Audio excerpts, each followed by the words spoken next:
The Bismarck Governors are perennial contenders when it comes to Legion baseball, but at 8-4 on the season, it's about handling the high expectations that come with the territory of donning a Bismarck Governors uniform.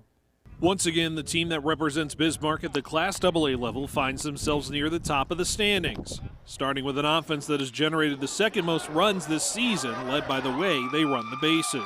I feel like we got a pretty speedy team this year.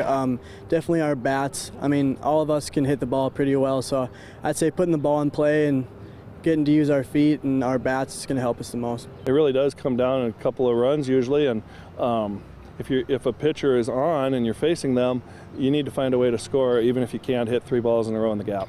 And I think speed is definitely one of those things that can do that. On the mound, it's a different story, leaning on more depth than ever for their pitching staff.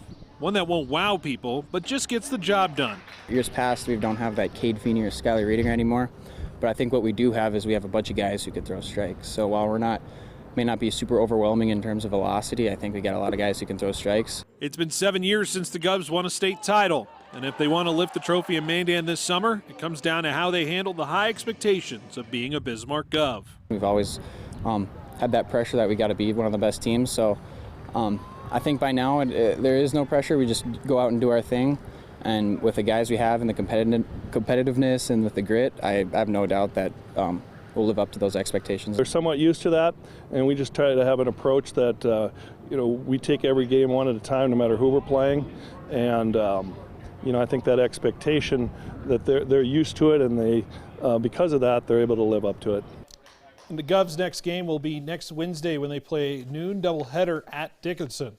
Taking a look at the Class AA standings with 2 weeks to go in the regular season, West Fargo and Fargo Post 2 sitting on top with 1 loss. Govs in third at 8-4.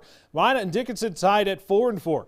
Mandan sitting at 8th at 2-10, but they've clinched a spot in the state tournament as hosts, so that leaves Grand Forks and Williston in the play-in game position.